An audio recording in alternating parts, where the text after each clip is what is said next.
Hello students, आज हम पढ़ने जा रहे हैं that is your growth rate. ठीक है ना। सो ग्रोथ रेट एक्चुअली है क्या? देखो, ग्रोथ रेट की बात करें तो we can say that growth per unit time. तो we can say that growth rate actually होता क्या है कि it is the increased growth per unit time. So increased growth per unit time we use term that is your growth rate. Generally अगर हम बात करें तो ये जो ग्रोथ रेट है ये दो टाइप्स का हो सकता है। इट में बी अरिथमेटिक और जियोमेट्रिक। सो ग्रोथ रेट में बी अरिथमेटिक और जियोमेट्रिक। सबसे पहले बात करेंगे अरिथमेटिक की हम, and after that we talk about geometric. So arithmetic होता क्या है?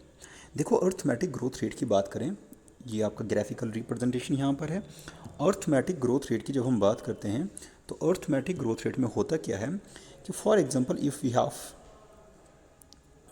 This is the meristematic cell. In this case एक सेल जो है वो कंटिन्यू डिवाइड करता रहता है। जब ये डिवाइड करेगा तो we get here two cell. इनमें से एक हो जाएगा परमानेंट और एक जो है it remain. So one remain meristematic and other became permanent. Again जब ये डिवाइड करेगा मेरिस्टेमेटिक, फिर दो सेल फॉर्म करेगा, उसमें से एक हो जाएगा दैट इज एक रहेगा मेरिस्टेमेटिक और next one another one became what permanent. So arithmetic growth rate की हम बात करें तो इन दिस केस जैसे फॉर एग्जांपल यहाँ पर हमारे पास दिस मेरिस्टेमेटिक सेल है, उसके बाद जब ये डिवाइड होगी तो we get two cell out of which one became permanent and now there one meristematic then again permanent meristematic. So इस केस में एट अ टाइम एक सेल जो है वो मेरिस्टेमेटिक रहता ही है और दूसरे जो हैं दे बिकेम परमानेंट। सो यहाँ पर जब हम इसकी बात करें that is your arithmetic growth rate की बात करते हैं तो यहाँ पर है क्या? यहाँ पर एक्चुअली ये माइटोटिक डिवीजन है। This is a what arithmetic growth rate क्या है ये? इन दिस हर एक जो माइटोटिक सेल डिवीजन है इसमें एक सेल जो है वो कंटिन्यू टू डिवाइड, मतलब कंटिन्यूसली डिवाइड करता रहता है, और जो अदर सेल है वो डिफ्रेंशिएट होकर वो मैच्योर हो जाता है। और जब हम प्लॉट करते हैं graph between the height of the plant and the time, that is growth and the time, then we get a straight line graph. सो याद रखो अरिथमेटिक ग्रोथ रेट में जो ग्राफ ऑब्टेन होता है that is your this is your what that is your linear और use term straight line graph. Okay, so ये हो गया आपका अरिथमेटिक। नेक्स्ट हमारे पास जो है second is your that is geometric. देखो जियोमेट्रिक ग्रोथ का क्या? जियोमेट्रिक ग्रोथ की जब हम बात करें तो यहाँ पर जो दिस वन यहाँ पर जो सेल हैं वो कंटिन्यू डिवाइड करते रहते हैं up to certain stage of development, and after that वो डिफ्रेंशिएट होना शुरू कर जाते हैं and they become what they become permanent cell. So यहाँ पर जो डॉटर सेल है वो the daughter cell they continue to divide, they show mitotic cell division show करते हैं। और इस केस में जो इनिशियल स्टेज होता है ग्रोथ का वो स्लो रहता है, उसके बाद एकदम से ये ग्रोथ जो है इंक्रीज जाती है and again it became steady, रुक जाती है। सो यहाँ पर so it is divided into three phases. एक होता है आपका lag phase, initial phase, then exponential phase जहाँ एकदम से ग्रोथ इनिशिएट होती है, बहुत फास्ट होती है, and then third is your stationary phase. Stationary phase में ग्रोथ जो है वो रुक जाती है, स्टॉप हो जाती है। सो अगर हम इस ग्राफ की बात करें it's just like a S shaped, और इसे हम सिग्मॉइड शेप ग्राफ भी कहते हैं। So in geometric growth we get a sigmoid shape graph और we get a sigmoid that is S shape curve. So क्या here both the daughter cell continue mitotic cell division. In most of system initial growth is slow और उसे कहा जाता है lag phase. Then ये growth एकदम से increase हो जाती है, उसे कहा जाता है एक्सपोनेंशियल और ऑल्सो नोन एज इसे लॉग फेज भी बोलते हैं। एंड लास्ट इज जब न्यूट्रिएंट जो है वो लिमिटेड हो जाएंगे, न्यूट्रिएंट सप्लाई लिमिटेड हो जाएगी तो ग्रोथ जो है वो स्लो डाउन हो जाएगी और उस फेज़ को हम बोलते हैं स्टेशनरी फेज़। और when we plot a graph against growth rate and time, then we get a sigmoid or S-shaped graph.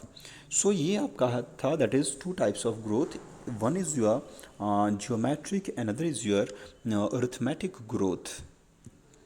Okay, next आपका we have some formula.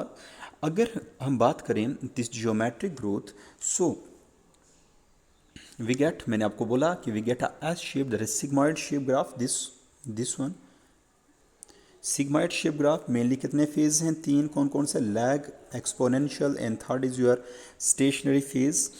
And we can say that this sigmoid curve, ये characteristics feature है living organism का जो grow करते हैं under natural environmental condition, and it is mainly for cell tissue organs of the plant.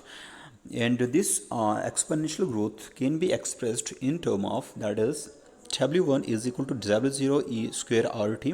ये formula है, ये आपको याद रखना है। This formula is used in order to calculate the geometric growth rate. Here W1 is the final size, final wait.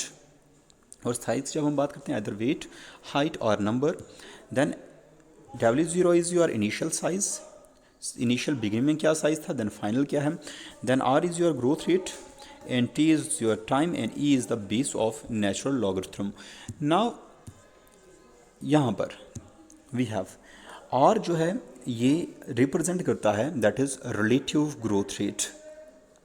R represent what, ये जो R है ये यहाँ पर रिप्रेजेंट कर रहा है ग्रोथ रेट, लेकिन here what, that is relative growth rate. अब ये रिलेटिव ग्रोथ रेट होता क्या है? देखो जो रिलेटिव ग्रोथ रेट है, it is the measure of what, the ability of plant to produce new plant material, hence final size W1 depends on the initial size. So relative growth rate मतलब यहाँ पर जो हम growth को find out करते हैं with respect to the initial growth of the plant. So we can say that जो final growth है that is relative growth है, डिपेंड करती है किस पर, that is initial growth पर, and initial procedure WO या W0. So अगर हम ग्रोथ को दैट इज कंपेयर करें क्वांटिटेटिवली तो it can be done by two ways. एक आपका आता है एब्सोल्यूट ग्रोथ रेट, दूसरा आपका आता है रिलेटिव ग्रोथ रेट।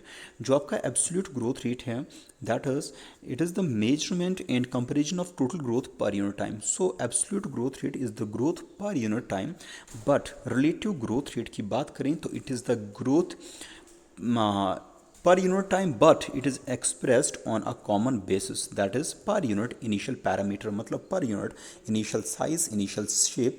तो यहाँ पर हम initial parameter कुछ लेते हैं, लेकिन absolute में हम जो growth को measure करते हैं with respect to, that is it is measured with respect to time. So we have there are two competitive comparison between this growth, and they can be expressed in two ways. So the comparison between growth rate can be expressed in two ways. One is your absolute, another is your relative. Now अब आता है that is conditions which are essential for growth. तो सबसे पहली condition जो है water। तो water की बात करें तो फॉर एग्जांपल अगर हम प्लांट सेल की बात करें तो प्लांट सेल जो है उसकी इनलार्जमेंट होती है due to the accumulation of water inside the water vacuole. क्योंकि जब वाटर जो है सेल के अंदर एंटर करता है तो वो सेल की टर्जिडिटी को इंक्रीज़ करता है, और दिस टर्जिडिटी जो है ये एक्सटेंशन में हेल्प करती है। So we can say that जो वाटर है ये क्या करता है, water increases the turgidity of the cell and helps in the extension और growth of the cell. And one more thing is कि वाटर जो है ये प्रोवाइड करता है मीडियम, वाटर जो है प्रोवाइड करता है medium for the enzymatic activities needed by the cell for performing its function. उसके बाद आपका next requirement is your, so ये हो गया आपका water, next is your oxygen. So oxygen जो है mainly require for what, respiration, and respiration की बात करें सो ऑक्सीजन जो है रिक्वायर्ड फॉर रेस्पिरेशन। रेस्पिरेशन जो है it leads to the formation of ATP, that is ATP, and this ATP is used by the plant cell to perform different type of metabolic function. So here is oxygen जो है ये release करता है metabolic energy for the growth. After that is your nutrients. देखो nutrients की second is, no, third is your nutrients. So there are different types of nutrients which are required for the synthesis of protoplasm, and they act as a source of energy, and which include into macro and micronutrients. So macro की बात करें which are required in more quantity, and micro which are required in limited or less quantity.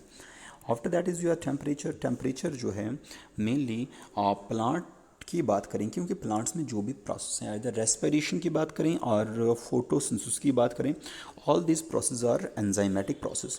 So enzyme जो है वो एक optimum temperature पर जो है वो अपना फंक्शन परफॉर्म करते हैं. So we can say that plant जो हैं they require some optimum temperature suitable for their growth, for their maximum growth. क्योंकि उस टेम्परेचर पर जो है इसकी मेटाबॉलिक एक्टिविटी जो है प्लांट सेल के अंदर मैक्सिमम होती हैं. And after that is your light and gravity. Of course ये जो लाइट एंड ग्रेविटी की बात करें तो लाइट जो है it is necessary for the photosynthesis, and photosynthesis leads to the production of food which is utilized by the plants to perform their activities. So these are different types of factors are the conditions which are necessary for the growth of plant. That is your first is water, then oxygen, nutrient, temperature, light, and we have gravity. So it's all about for today. Thank you.